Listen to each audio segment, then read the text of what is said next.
এই মাসকে কেন্দ্র করে যে সমস্ত ভুল ধারণা বা কুসংস্কার আমাদের সমাজে প্রচলিত আছে এবং সমাজে ছেয়ে আছে, তার ভিতরে প্রধান এবং সবচেয়ে বড় কুসংস্কারের বিষয় হলো, অনেকেই মনে করেন রজব মাসটি হলো মেরাজের মাস এবং এই মাসের 27 তারিখে রাসূল আকরাম সাল্লাল্লাহু আলাইহি ওয়াসাল্লামের মেরাজ হয়েছে, এই ধারণা অনেক মুসলমানরা রাখেন এবং অনেকের ভিতরে এটা বদ্ধমূল আছে।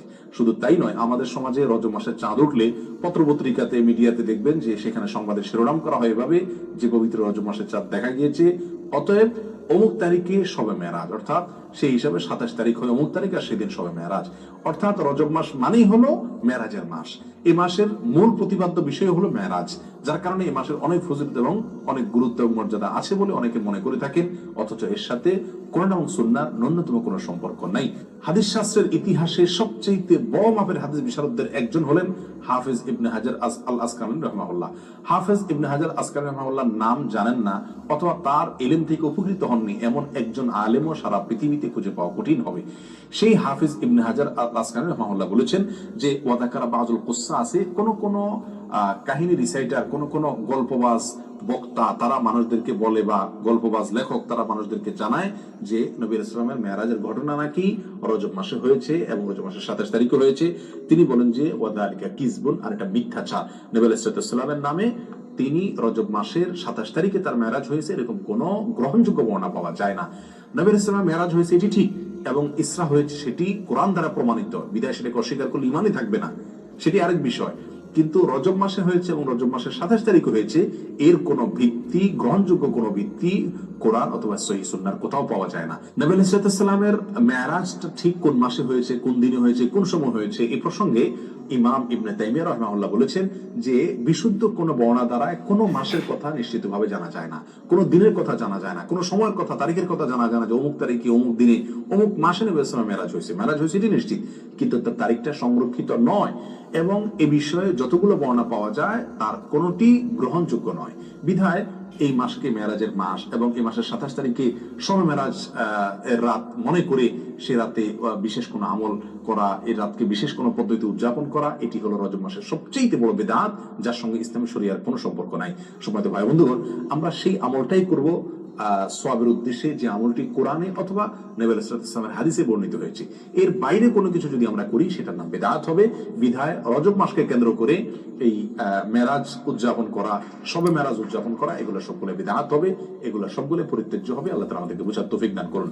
সম্মানিত ভাইরা, যদি আমরা ধরেও নেই যে রজব মাসেই এবং রজব মাসের 27 তারিখে নবী সাল্লাল্লাহু আলাইহি ওয়াসাল্লামের মেরাজ হয়েছে, তারপরও একটা কথা থেকে যায়, তা হলো নবী সাল্লাল্লাহু আলাইহি ওয়াসাল্লামের মেরাজ হয়েছে মক্কায় এবং মক্কার শুরুর দিকে। তিনি এই মেরাজের ঘটনার পরে মক্কায় দীর্ঘদিন ছিলেন, মদিনায় দীর্ঘদিন ছিলেন, তার মৃত্যুর পরে তার সাহাবায়ে কেরাম দীর্ঘদিন ছিলেন।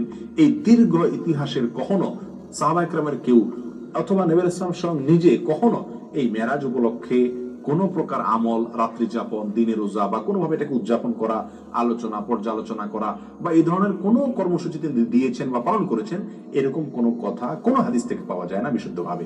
অতএব এই আমলটি আমরা যারা করে থাকি রজব মাসকে কেন্দ্র করে শবে মেরাজের উদযাপনের আমল, এটি সম্পূর্ণভাবে বিদআত এবং পরিত্যাজ্য। আল্লাহ সুবহানাহু ওয়া তাআলা আমাদেরকে বুঝার তৌফিক দান করুন। এর সাথে ইসলামের শরিয়ার কোনো প্রকার সম্পর্ক নেই। বিশ্বনবী সোমবারে রোজা রাখতেন। আমাদের অনেক মা বোনেরা রোজা রাখতে চায়, তো রাখতে যে তারা কিছু বেদাআত করে ফেলে। যত জায়গায় যতটা সুন্নাহ আছে ওই সুন্নাহ সরায় ফেললে ওই জায়গায় বেদাত ঢুকে, ঠিক কিনা? আমাদের মায়েরা শবে মেরাজের রোজা রাখে। শবে মেরাজের রোজা বলতে শরিয়াতে কোনো রোজা নাই, ঠিক কিনা? বিশ্বনবী যা শিখিয়েছেন তাতে বরকত, রহমত বেশি না কম? বিশ্বনবী সোমবার বৃহস্পতিবার রোজা রাখতেন। এজন্য মায়েরা বোনেরা যদি রোজা রাখতে চায় তাদেরকে বলে দিবেন সোম আর বৃহস্পতি রাখবেন। বিশ্বনবী মাসে 3টা স্পেশাল রাখতেন, আইয়ামুল বীর 13, 14, 15। মা বোনেরা যদি রাখতে চায় এদেরকে বলে দিবেন তারা যেন এই দিনগুলোতে রাখে। তারপরে বিশ্বনবী সাল্লাল্লাহু আলাইহি ওয়াসাল্লাম রমাদান শেষে যে ঈদুল ফিতর হয়, শাওয়ালের প্রথম দিন আমরা ঈদুল ফিতর সেলিব্রেট করি ওয়ার্ল্ড ওয়াইড। ঈদুল ফিতরের পরে শাওয়ালের বাকি 29 দিনের যে কোনো 6 দিন আপনি 6টা রোজা রাখতে পারেন। বিষ্ণু সাল্লাল্লাহু আলাইহি ওয়াসাল্লাম বলেছেন, মান সামা রমাদানা সুম্মা আতবাআহু সিত্তাম মিন শাওয়াল কানা কাসিয়ামিদ দাহর। রমজানের রোজা রাখার পরে যে শাওয়ালের 6টা রোজা রাখলো সেজন্য সারা বছর রোজা রাখলো। এগুলো হচ্ছে সুন্নাহ সম্মত রোজা, সোম বৃহস্পতি। তারপর জিলহজের প্রথম 10 দিন বিশ্বনবী রোজা রাখতে বলেছেন। আরাফার ময়দানে যেদিন লাব্বাইক আল্লাহুম্মা লাব্বাইক বলে হাজিরা হজ করে ওই দিন রোজা রাখতে বলেছেন। আশুরার সময় 2টা রোজা রাখতে বলেছেন। বিশ্বনবী রেখেছিলেন একটা রেখেছিলেন, আর বলেছিলেন আমি যদি আগামী বছর বাঁচি লা আসুমান্না তাসা, 10 তারিখে তো এবার রাখলাম 10ই মুহররম, আগামী বছর বেঁচে থাকলে 9ই মুহররম রাখবো। কিন্তু এর পরের বছর বিশ্বনবীকে তুলে নিল কে? বিশ্বনবী রাখতে পারে নাই, কিন্তু বিশ্বনবীর চেতনা ছিল রাখার, ঠিক কিনা? বিশ্বনবী এমন নবী যার চেতনাটাও সুন্নাত।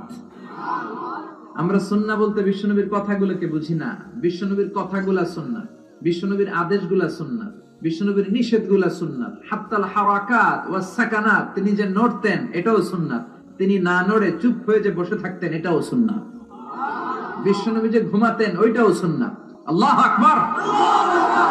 এজন্য বিশ্বনবীর সুন্নাহর উপর বেশি বেশি আমল করতে হবে। রাজি আছেন? সুন্নাহ আমল করলে বেদাত বিদুরিত হবে। আল্লাহ সহি সমঝ দান করুন। বিশ্বনবী সাল্লাল্লাহু আলাইহি ওয়াসাল্লাম সোমবারের রোজা রাখতেন। সুইলা আন ইয়াউমিল ইসনাইন, বিশ্বনবীকে জিজ্ঞেস করা হলো, নবী আপনি সোমবারের রোজা রাখেন কেন? বিশ্বনবী বললেন, ফিহি উলিদতু, আমি এই দিনে জন্মগ্রহণ করেছি, তাই শুকরিয়া স্বরূপ আমি রোজা রাখি। সুবহানাল্লাহ পড়েন। এজন্য বিশ্বনবী সাল্লাল্লাহু আলাইহি ওয়াসাল্লাম ওনার জন্ম দিবসটাকে উদযাপন করতেন শুকরিয়ার মাধ্যমে, রোজা রাখার মাধ্যমে। এজন্য বিশ্বনবী সাল্লাল্লাহু আলাইহি ওয়াসাল্লামের জন্ম দিবস অনুযায়ী যদি আপনারা ওই দিন অনুযায়ী কোনো আলোচনা প্রোগ্রাম করেন খুব ভালো, আর সেলিব্রেট করলে রোজা রেখে সেলিব্রেট করবেন, শুকরিয়া যে আমরা বিশ্বনবীকে পেয়েছি। বিশ্বনবী এমন নবী যে নবীকে বাদ দিলে কোরআন বোঝা যায় না, যে নবীকে বাদ দিলে হাদিস বোঝা যায় না, যে নবীকে বাদ দিলে হজ বোঝা যায় না, যে নবীকে বাদ দিলে ইসলাম বোঝা যায় না।